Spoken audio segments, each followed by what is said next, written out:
There are useful words in other languages that don't exist in English yet. Let's talk about that.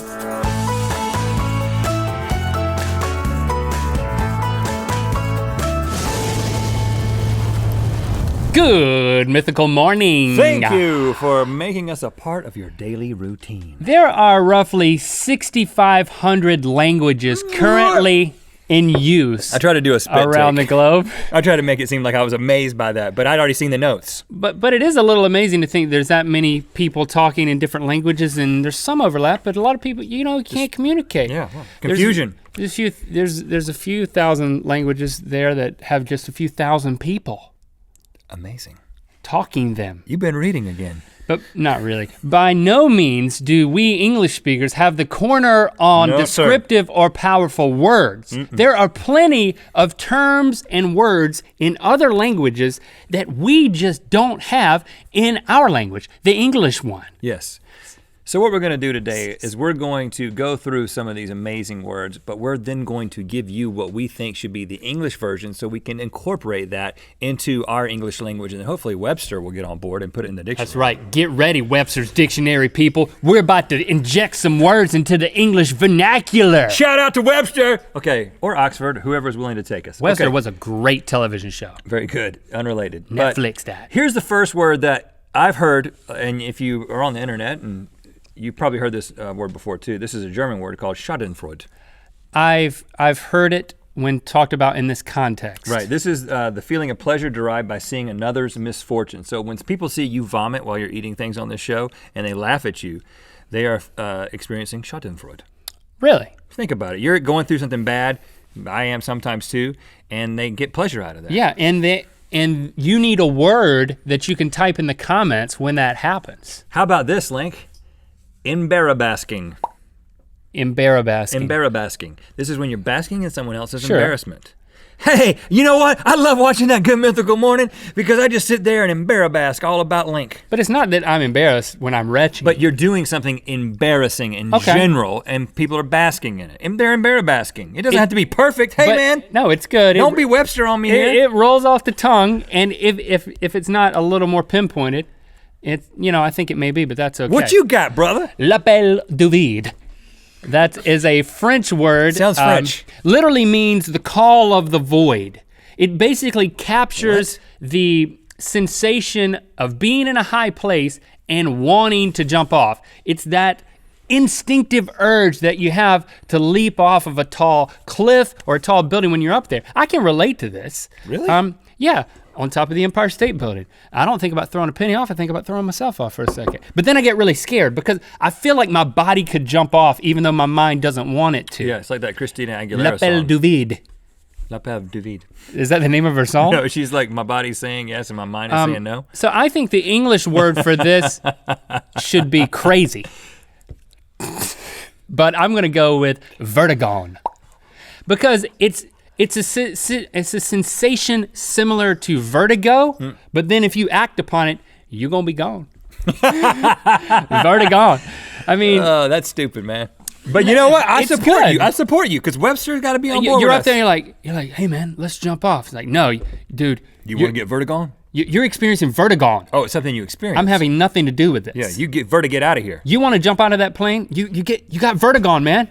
Snap out of it. You got to do that all yourself. Like move your head so it looks like dude, you got vertigon, you gotta snap out of it.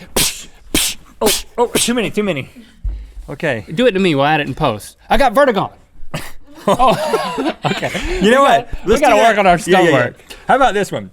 Please. Culicino is Please. the next word. This is a Hungarian word that means the mark a cold glass leaves on a table. You know how that happens? Yes. You leave the cold glass on table and the condensation causes a little circular ring. Sometimes it turns into a permanent. Sometimes it's permanent, sometimes it's just condensation. I got furniture that does that, man. I got the perfect word for this. Residrink. I like that. Hey baby, I'm sorry. That new table we got, I left some Residrink on it. Sorry. It makes total sense. It's the residue left. You don't even have to explain it. People know it. There's no need to My explain kids it. always leaving Residrink everywhere. Gosh. Listen, Junior, if you leave any more Residrink on our tables, I'm gonna make you sleep in the park. We threaten our kids with making them sleep in the park because there's a park next to the house. And there's shady characters. Weird people out there at night. Komorebi is a Japanese term for... I thought you were just saying something to me. Just like exponentizing your point. Komorebi.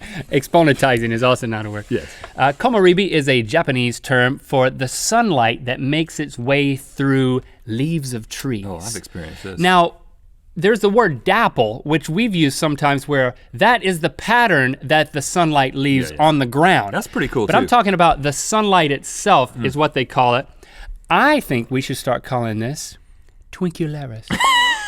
Because it kind of twinkles and then I wanted to shout out to the George Clooney movie Solaris, which is a psychodrama set in the space station orbiting Solaris.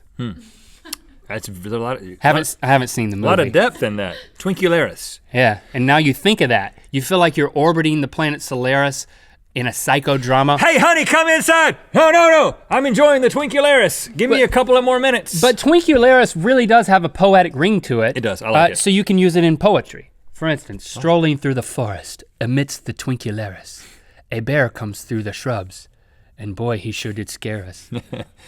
It kind of got fairy tale, like nursery rhyme at the end. That ties in perfectly to my next word, which is an Indonesian word, jayas, meaning a joke so poorly told and so unfunny that one cannot help but laugh. Oh, I did that. Yes. I did that. Kind of like your poem, or like this joke. Hey, Link, how do you catch a squirrel? You grab it. No, you climb a tree and act like a nut.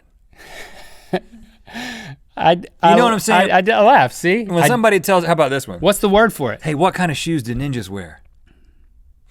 I don't know. Sneakers. Oh, I should have known. You know, somebody tells a joke like that and you're just like, oh, I have to laugh because it's so unfunny. So you did a JS. JS could work. No. You got something better than that? Better than that. Unfungus. It's a tie-in, it's an homage to the word JS. It's got the us in it, but it's something that's unfunny. And it's like a fungus that infects the conversation, affects your brain. It's just like, don't invite Barney to the party because he's guilty of unfungus all the time. It's like he's got it growing on him. Okay. See how I'm using that?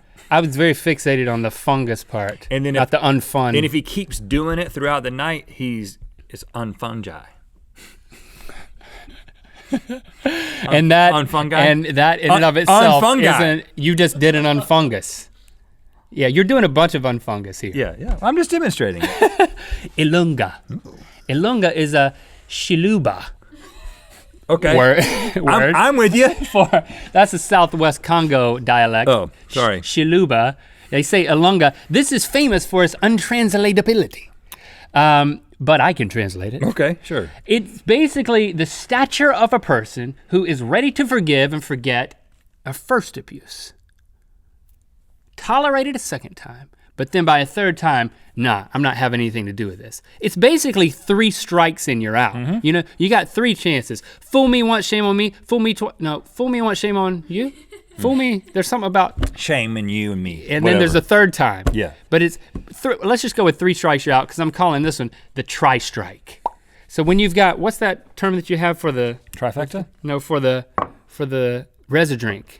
Resi drink. It's like, kids, I should ground you for leaving this resi drink, but I'm gonna be tri-strike with you. Try to be tri-strike. I think and then the second time it's not like, gonna like this one. My tri-strike is wearing thin, kids. So and then the third time, the third strike, and then the third time you're like, that's it, you've been tri-struck. And then you don't strike them. Sounds like a military term. I don't condone spanking. Operation tri-strike. It's more like you could ground them. You've been tri-struck with grounding. I gotta think about this one. Or timeout, depending on the age of the kid. We gotta try this one out, just normal conversation, and we'll go back to it. How about that? I'm saying if you were my kid, I'd be using it all the time on you, but I'm gonna use it on my kids, and you need not to be involved. Well, let's try this one on for size. Tri-struck. Tinggo. This is a word from the Eastern Island language of Papuans, or something like that. It is the act of taking objects one desires from the house of a friend by gradually borrowing all of them. But it's like you get everything? Eventually. So it's you borrow so many things that eventually all their belongings are at your house. This must be a thing on Easter Island. I don't know, I've never experienced this, but I've got a good English word for it. Okay. Okay, now that you've cleared your throat, what's the word? That's not English. It is today. I don't know what it is. It's the sound of Tinggo. It's the sound of, and listen, and here's the beauty of it. That's the sound of it. That's ridiculous. Here's the beauty of it. We need these kinds of sounds in English. No. No, you can't be so much space in between the last two sounds. Yeah, you got it. Tinggo. Hey, you were talking about Tinggo? Yeah. So, is it a verb?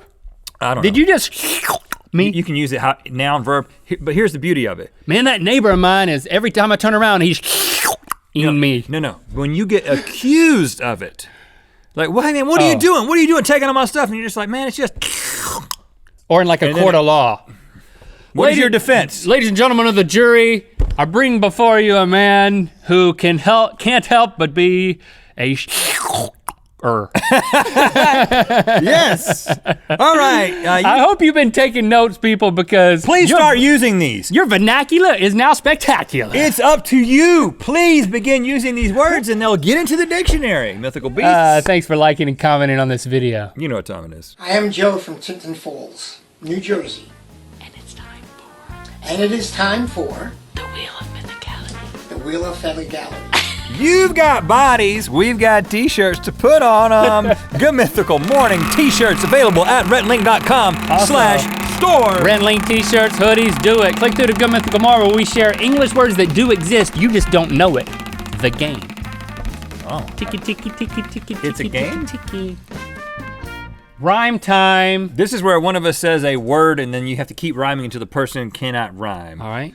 Look at me or look at them. Donut. Cronut. Zonut.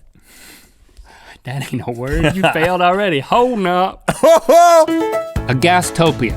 That's the wonderland associated with people who enjoy sniffing the passing of gas.